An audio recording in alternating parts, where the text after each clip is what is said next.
Hey y'all, it's the milkmaid here.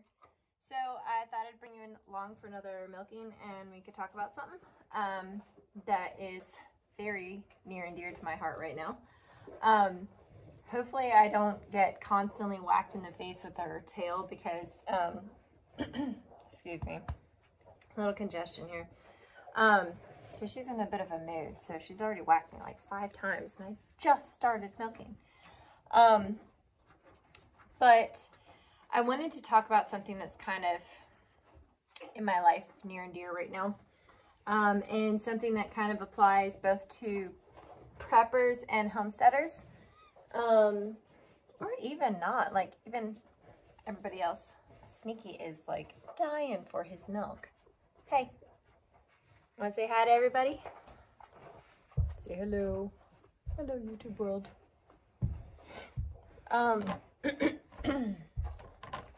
Or internet, internet. You gotta say that. Gotta make sure your voice is really nice and low and gravelly. Yeah? And he's like, I don't care, I'll just put my tail on the screen. But my topic I thought I would cover is overwhelm. Be it just life overwhelm or homesteading overwhelm or prepping overwhelm. Sometimes, like, when you feel like there's something urgent, you'll jump right into it. And a lot of times that comes with some consequences. I think I talked a little bit about that on my last milking video. But it's a good topic to cover.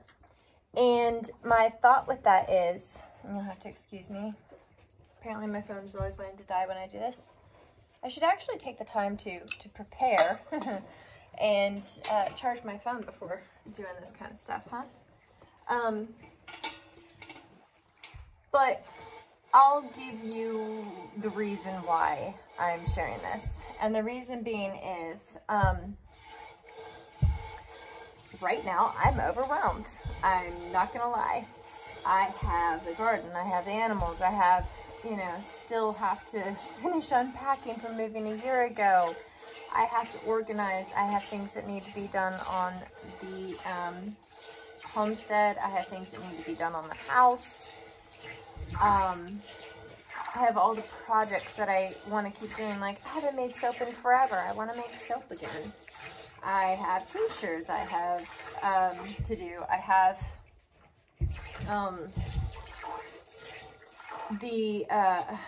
shoot. I want to do cheese making. I've got all this milk and I still am not doing cheese making. How crazy is that? I mean, I've done a little bit, but not to the extent where I'm actually fully utilizing what I'm getting from my cow. Just so many things. I've got the kids and they're homeschooling too. Like, I'm behind on checking their papers, you know? It happens.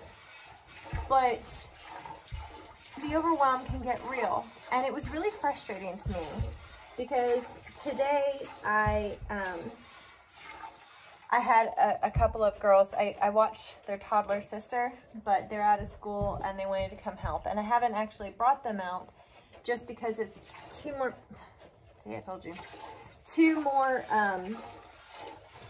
people to entertain, teach, whatever. And I kind of have it like a teaching thing going on. I didn't realize I had.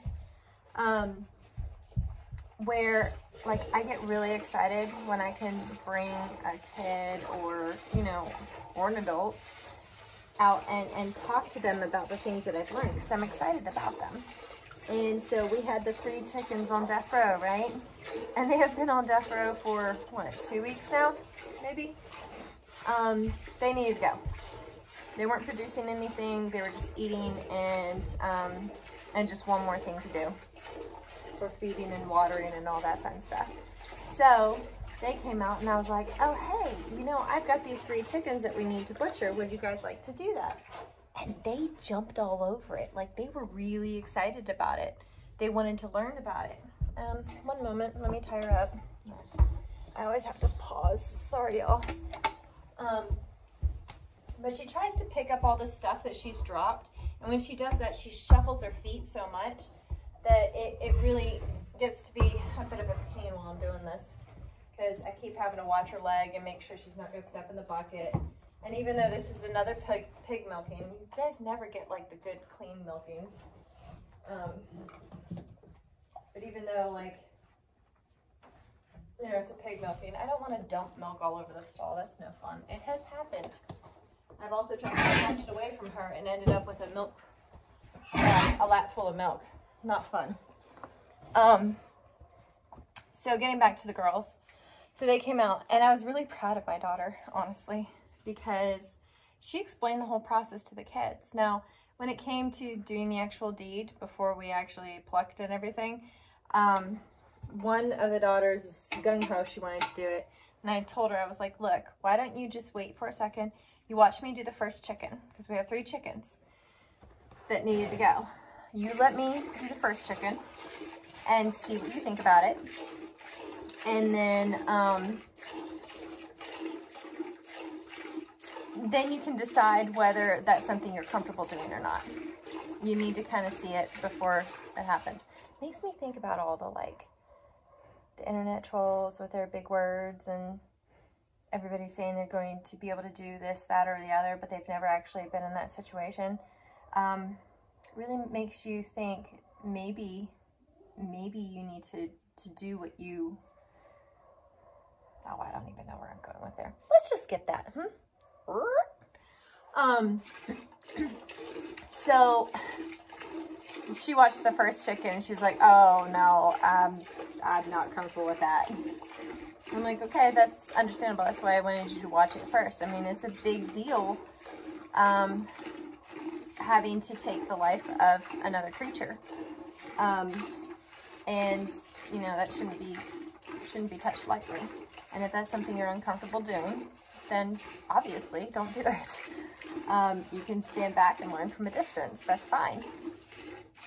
So anyhow, long story short, it was great because I got to teach them, you know, the anatomy and how you do the cuts. We ended up cooking them right away, and they were just so proud of themselves for having helped out and learning how to do like the gutting and the different body parts and what they're used for, and even like the tendons in the feet with the claws. Like if you pull this, then it goes like this, or pull the top and it goes like this, and you pull the bottom and it goes like this, and like that's how tendons work. It was a great educational experience for them, while also getting some stuff done that I really needed to get done.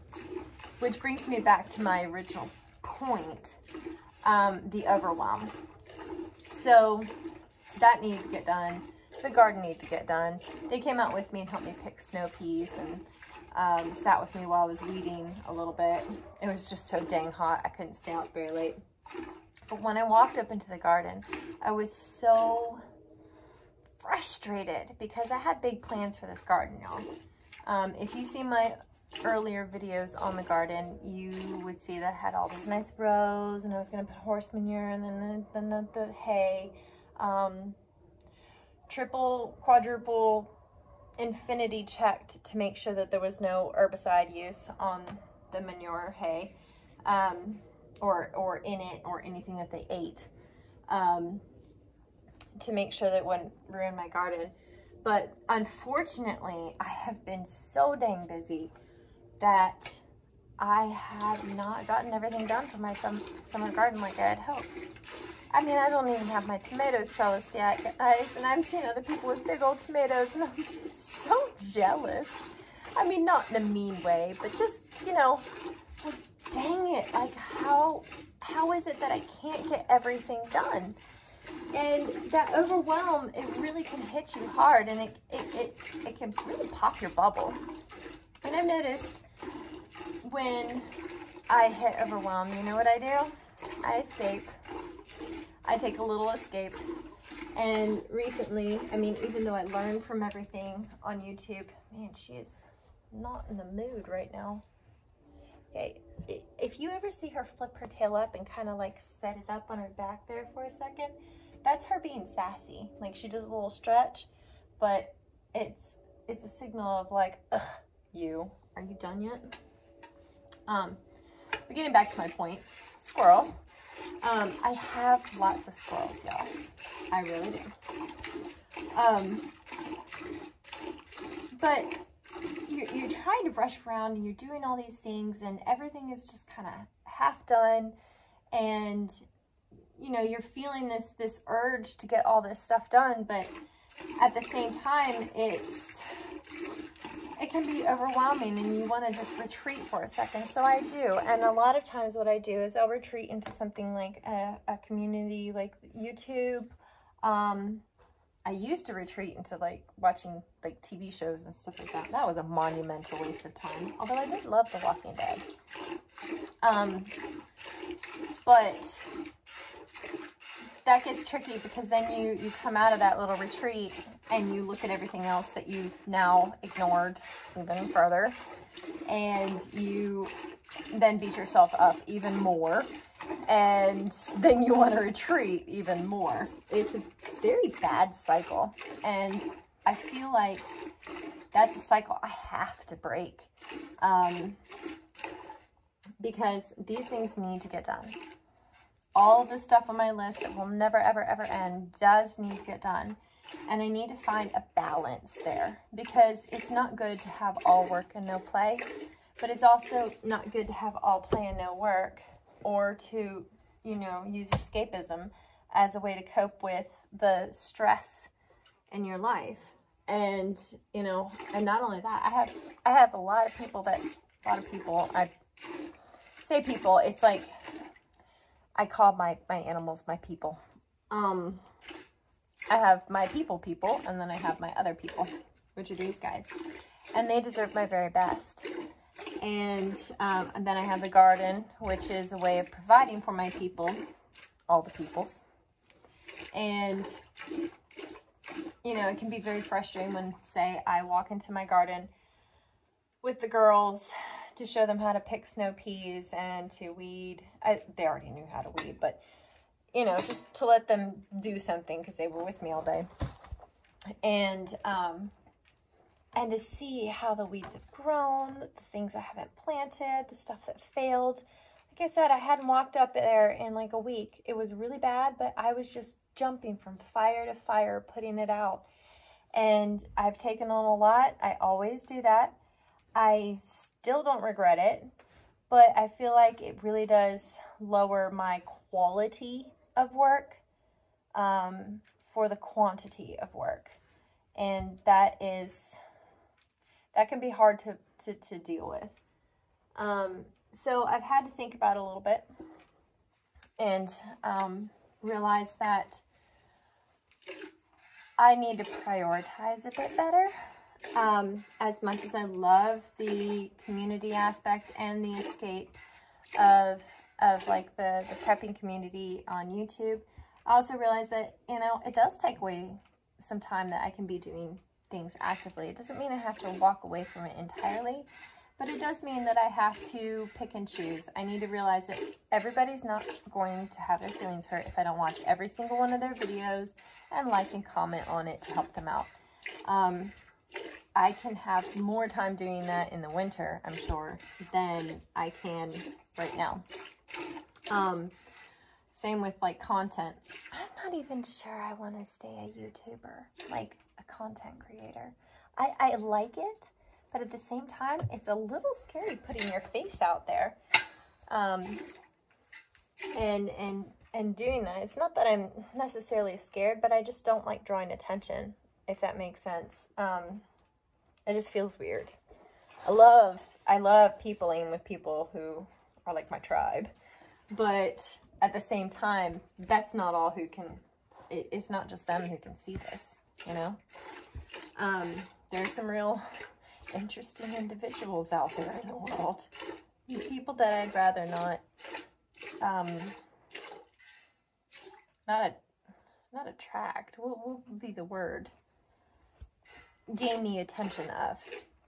Let's put it that way. So anyways, in that light, when you are in the middle of prepping, homesteading, or just lifing, adulting, there are going to be times that you feel really overwhelmed and you just don't know where to cut something or how to keep up on everything. And a good way to look at it is just to kind of step back and say, okay, what are the things that I need to do? What are the things that I want to do? And then what are the things that I do that really don't actually accomplish those other two things? And even if they accomplish them somewhat, like YouTubing is how I learned how to homestead. It's how I learned how to garden. It's how I learned how to livestock. It's how I learned how to do everything. I didn't have somebody older than me showing me these things. I had to watch other people to learn these things. So to me, YouTube is a highly educational experience. If it were just for entertainment, which I use my entertainment time as education. There I go again. But when it comes down to, oh, she's really not happy with me. Do you see the tail swishing? Maybe not. I don't know. But I did realize that I was actually spending a lot more time on it than I needed to. And I will still continue listening and watching and live chatting and all that fun stuff. But you're probably not going to see me as much over the next week or two, because there's some areas of my life that just need a little more organization and my full attention. And I can't do that if I'm in the chat saying hi to everybody, which is, it just sucks because I really love doing that. I love connecting with people that are like-minded. Everybody else don't have time for that. And putting some work into that area. And I'd suggest, if you're feeling overwhelmed in any of those areas, maybe reevaluate the same thing. It could be something totally different for you. It could be maybe you're spending too much time with like games, or maybe you're spending too much time going out and doing things. And you just need to spend a little more time focusing on what you need to do. Or if you're so overwhelmed and it's not a priority, maybe you just need to take a break from prepping or homesteading. Like, get a tiny 2-day vacation. You don't even have to go away from the house. You just have to take a break. So yeah, those are my thoughts. That was definitely a rambling. I am so impressed that people actually want to listen to me ramble. Y'all nuts. Anyhow, I'll talk to you guys later. I've got to put this rather edgy cow back in the pasture with her buddies. Take care, and God bless.